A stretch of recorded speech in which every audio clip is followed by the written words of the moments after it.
All right, I am here to introduce Matthew LaClair.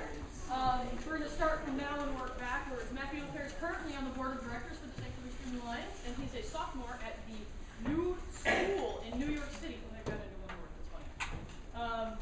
When Matthew was a junior in high school, his history teacher basically used every class session as a giant proselytization fair.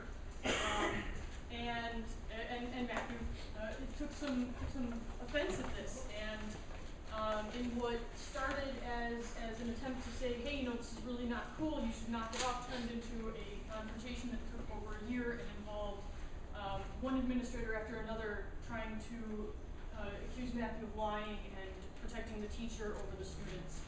It's a really phenomenal story, and Matthew has since then been continuing to fight the good fight and keeping his eyes open, and just this last year has pointed out more crazy stuff going on that really shouldn't be. So he's got good eyes.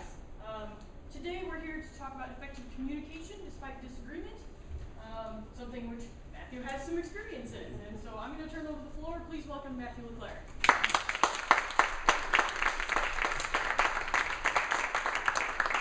Hey guys, I can't actually tell if this is on, so can you tell me if the speakers are working? Yeah. I see some nods, good, all right.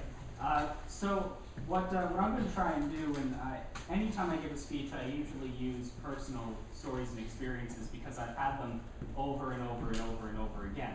I'm not quite sure why it seems to follow me, because I grew up in a town called Kearney, New Jersey, 10 miles away from New York City. So you wouldn't think that that's the kind of area in the country that someone would experience problems regarding teachers preaching during class or similar situations, but unfortunately, I have.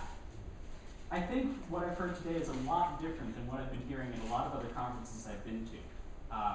I think part of that is because I'm hearing a lot of students speak today, and I have to say it's got to be one of the best series of speakers that I've ever heard in any of the conferences that I've been to. And that is to say going over Richard Dawkins and Christopher Hitchens, in my personal opinion. So what I'm going to try to do here is I'm going to be reiterating a little bit of what some people said, but I think one thing that really I noticed today, and something I really hadn't considered before very much, is the idea that each person has to look for what it is that they can do in their own way. Some people, Greta was saying this before, some people are much more willing and capable of going out in the streets and doing a protest, or just being a little bit less diplomatic and a little more rah-rah in that way. And I think to some extent that is good. My personal approach has always been diplomatic, to try and get people who disagree with you to get on your side, or to at least get them to understand that your point of view is something that's at least legitimate. So you have to speak on your own terms, and I can't stress that enough. We were talking before today about how some people like to call themselves atheists, some people like to call themselves agnostics, non-believer, whatever the term is. Personally, I don't like to refer to myself as a non-believer. I know it ended up in the description, but that's okay, because we have to realize that we live in a society, there's a lot of people in the world, and obviously people are going to put you into different categories, and so try not to get too offended when people are going to put a label on you, and that's particularly going to happen to you if you ever come into contact with a situation where you're going to be in the media. Because they have to find a way to write a story or do a radio show or a TV show to try and describe who you are as a person to begin with, and then second, what's the issue? What are you bringing? What's your challenge? There's a really difficult balance that you also have to be aware of when you're trying to communicate with. I'm talking about the media a lot today, but also just if you're talking to family, or if you're talking to friends at school, or whoever you're coming into contact with. I think it's important that you are prepared to the extent that you have your basic points down. That's the first thing. You have to have basic key points, particularly if you can find quotes that you can stick with whenever you're dealing with some sort of situation. That's really helpful because it sticks in people's minds. And when you're dealing with something like the media, they love those quotes. And they like, it makes it a lot simpler for them when you go up to them, you just have some very basic points. It makes their job easier, they love it, and it helps you out a lot. But don't be too prepared. I think that's a really, really key point because you always have to be paying attention to what the other person is saying. Always pay attention. And it's really difficult sometimes. It's really difficult because you know you've gone over these kinds of discussions in your head probably thousands and thousands and thousands of times. And you know what you want to say. And a lot of times when you're too confident, you end up not paying attention to what the other person is saying. And when that happens, I think that people can sense that. And they know when you're not listening. So you really have to work very hard to keep yourself open and to make sure that at the same time, you don't lose focus on what it is that you're trying to do or trying to explain. Now, I can also tell you that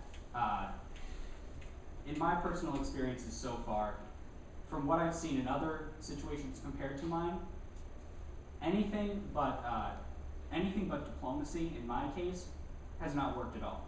There were people who tried to support me in my situation who were going out there and blasting this teacher because just to give you a little bit of little more background than Liz gave before, this teacher said things like, if you reject the Lord's salvation, you belong in hell.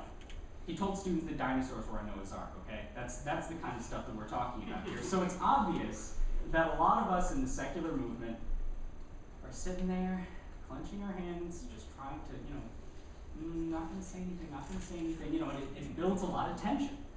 But what happened in the situations was the media, when they saw that at first, they were against me. That seemed to be how it played out for the first month, because the people who decided that they were going to play it that way, those were the people that the media paid attention to. And it's usually common because the media is typically looking for the kinds of people who are the most outrageous, because the more outrageous the people are, the better story it's going to be for them. They love controversy. People magazine actually came to interview me one day, and in my situation, and they said, yeah, we'll run the story, but you have to promise to file a lawsuit against the school board. That's the kind of stuff that the media will do sometimes, because they're looking for their story. And we have to understand that from even their perspective. And I think it's very easy when you're involved in any kind of situation, even if it's something as simple as you're trying to defend yourself because you're a campus group and you want to go protest something that's going on campus. Something fairly simple. Clearly you have a right to protest, but you have to try and realize what it's like from other sides and other points of view.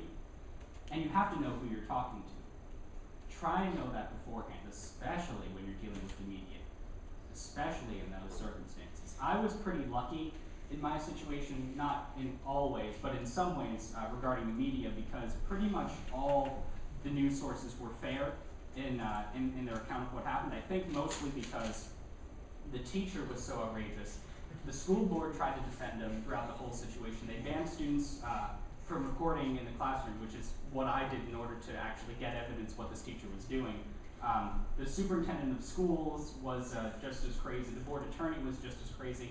So I understand why the media really, really liked this story, but I made one really important mistake in that situation, and this was early on before the story went national with the New York Times, and then after that. I agreed to do an interview with Fox News. Now, I'm not saying if you have a circumstance where you're almost positive that the media source that you're about to talk to is somewhat right-wing, I'm not saying to say no, but be aware of the things that they can try to do to you. One thing I would highly recommend is when you're dealing with a situation like that, tell them you will talk to them only if it's going to be live, or only if it's not going to be cut. Because editing is incredible. It's amazing what they can do. Usually when I have more time, I use a lot of audio and video in my presentations, but we don't have that kind of time today. But just to give you a general sense of what they did, their segment of what I was going through was completely different than all the other news sources. What they did was they started out with the newsman in front of the high school, and he stood there and basically said, this student formally refused to stand for the Pledge of Allegiance, and now he's going after this teacher. And they took interviews of all these different students saying how awful Matthew is for trying to stop this teacher from expressing his personal beliefs. And what was even more interesting was how they used quotes. I had given a quote to them on camera stating that when a teacher says these kinds of things, specifically referring to the main quotes that I was giving the press at the time, such as, if you reject the Lord's salvation, you belong in hell. I basically told Fox News that, when a public school teacher says something like that, it's pretty inappropriate, and it shouldn't be happening inside a public school. They took that quote and put it after an audio clip from something that the teacher said in class that had nothing to do with what I was challenging.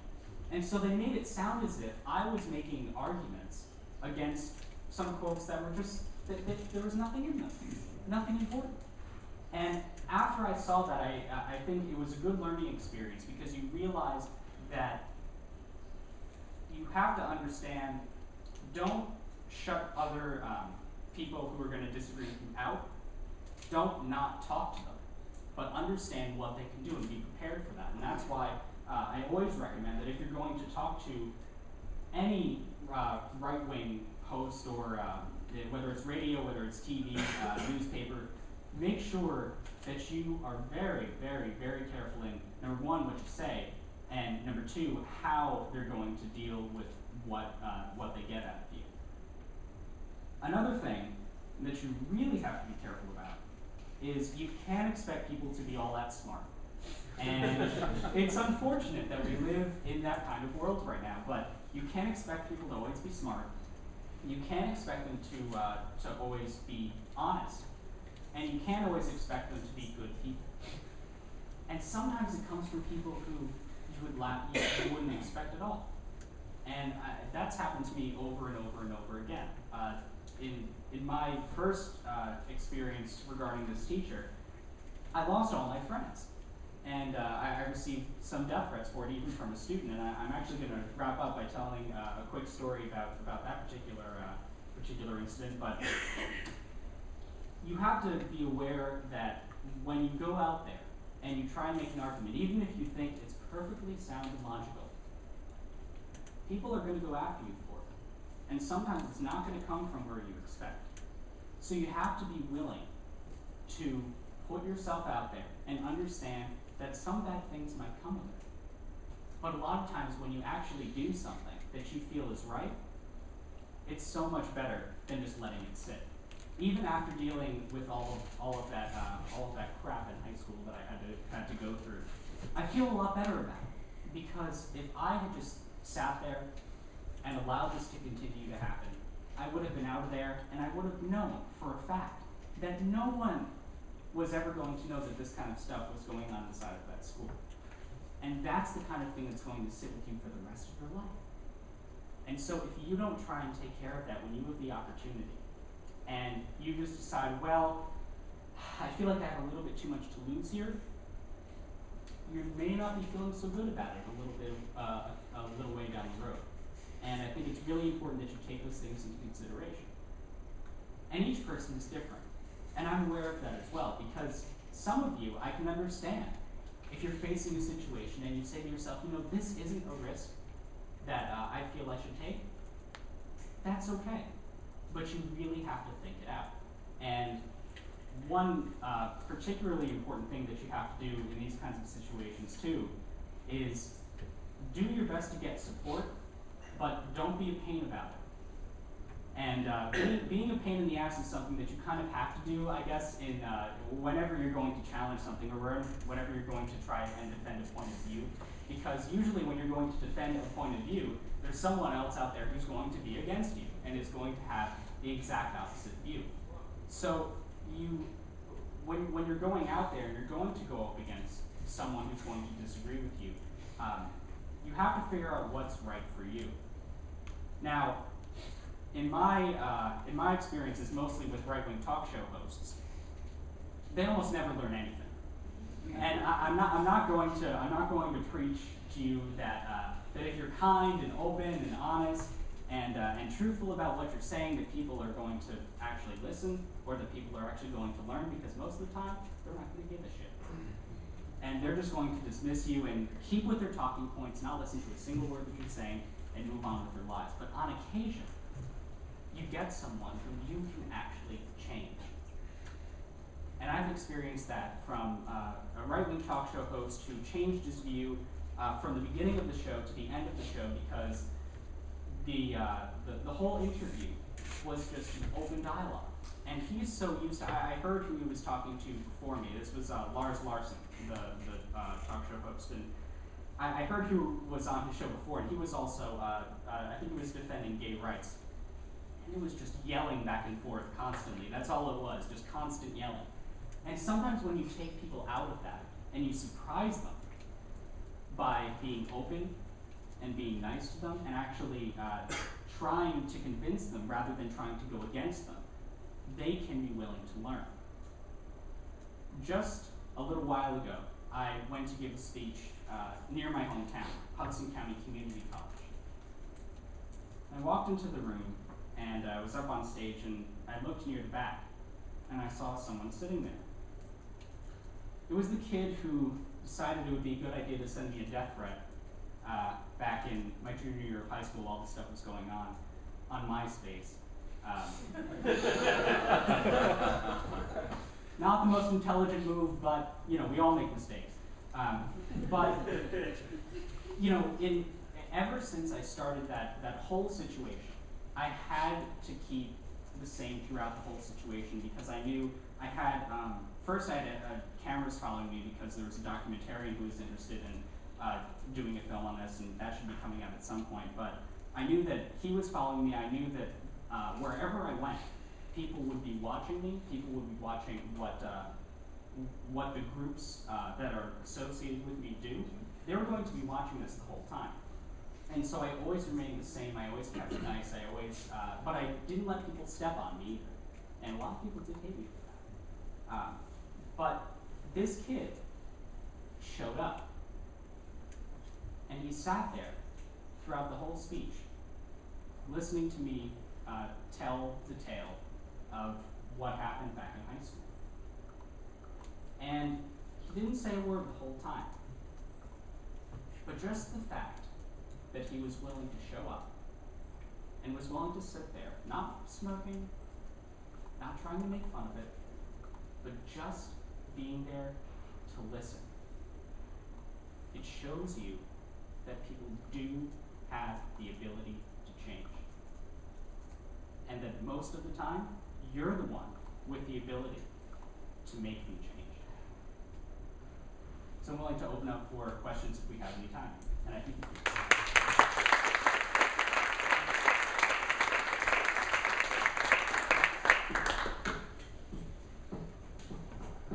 I want to know how was your senior year? Did Frankie turn? I'll try and speed through it. Here's the basic point. So teacher does all this crazy stuff. I decide to record it in order to get evidence. The teacher denies it in a meeting in the principal's office.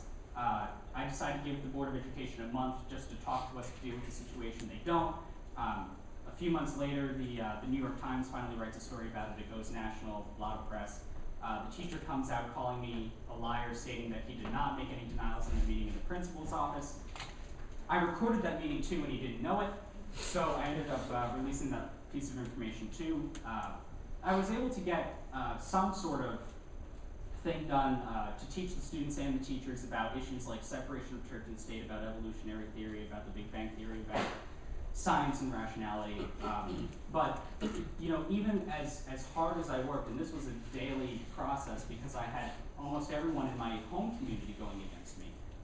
Everyone outside of my community was in support of me. I even got letters from evangelical Christians saying this teacher is out of his mind because it was a public school and because it was so ridiculous. But unfortunately, he's still there.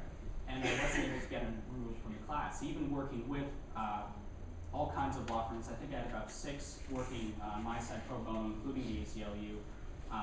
But unfortunately, he's still there, and I had to keep an eye on him and on what he's doing at the class, because a year later, after I left, I found out that Christian club was formed on campus, and he became the neutral advisor.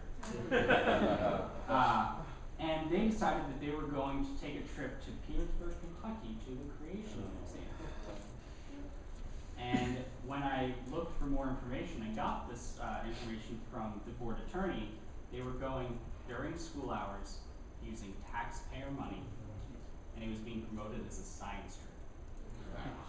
And what's so ridiculous about that whole thing is that the principal signed that paper to allow them to go on the trip. The department head signed that paper to allow them to go on this trip. The entire Board of Education had a specific part in the board minutes approving of this trip, even after all of this.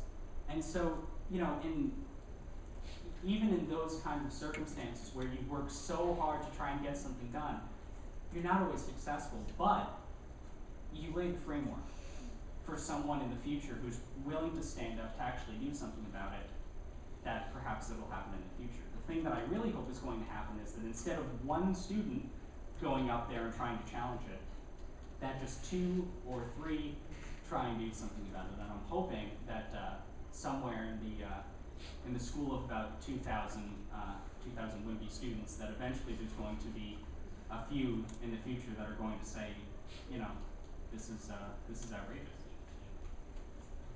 Yeah, but I mean, as I was saying though, people do change. I mean, the board attorney, he ended up adding me, here we are talking about Facebook again, adds me on Facebook.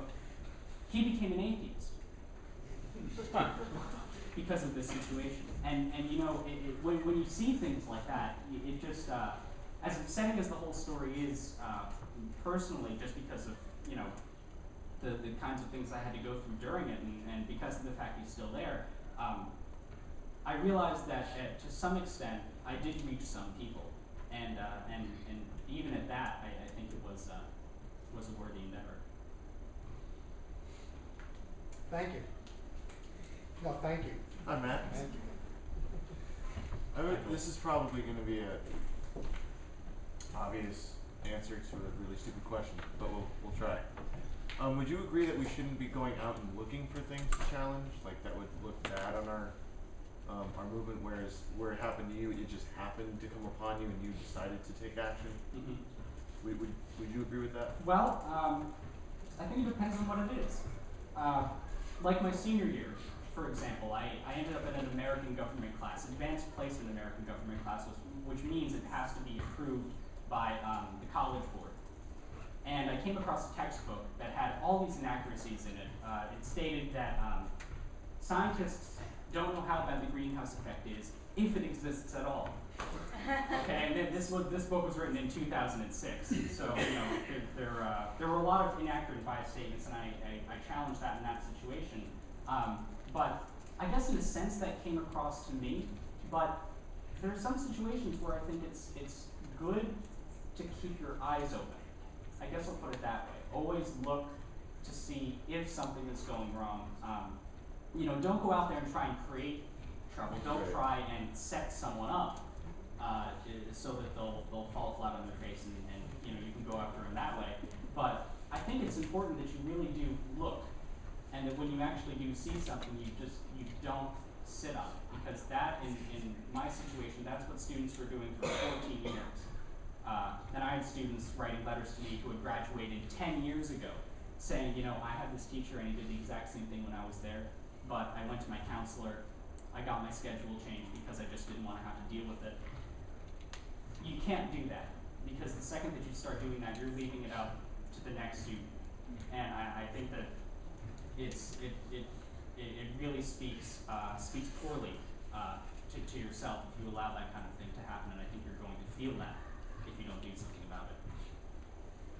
I just want to add on to that real quick. You have to be really careful though, because if this ends up going into a lawsuit kind of situation, in order for you to win, you have to show that you were hurt or damaged in some way. If the defense can show that you were looking for a fight, then your case pretty much goes out the window at that point. That's a very good point, because throughout the whole situation, while we did have lawyers, we never actually officially filed a lawsuit. And that's one of the most difficult things about challenging anything. But I think for most of you aren't going to experience the same sort of situation where a teacher is condemning students to hell in a public school classroom. Most of you aren't going to have to deal with that. So I think that in most student situations, on college campuses for the most part, you're just going to be out there trying to promote your view or trying to defend what it is that you believe in and what your rights are. So I think that's a very, very key point. Good advice to everyone about arguing against the creationist ideas you're talking about. You said Patterson was one of those. Right there, you just say, I'll bet you $1 million. I'll give you $1 million. You can get the chief geologist at Chevron or Exxon, write you a letter saying that they plan the next $50 million well on the idea that dinosaurs lived on. Right. Just stand there with your hand out, and he won't take your hand. Right. You just shut him down, I think. Yeah. Well, they usually they usually won't be able to defend themselves when it comes down to it. But it all depends on where you are, what the circumstances are. Okay.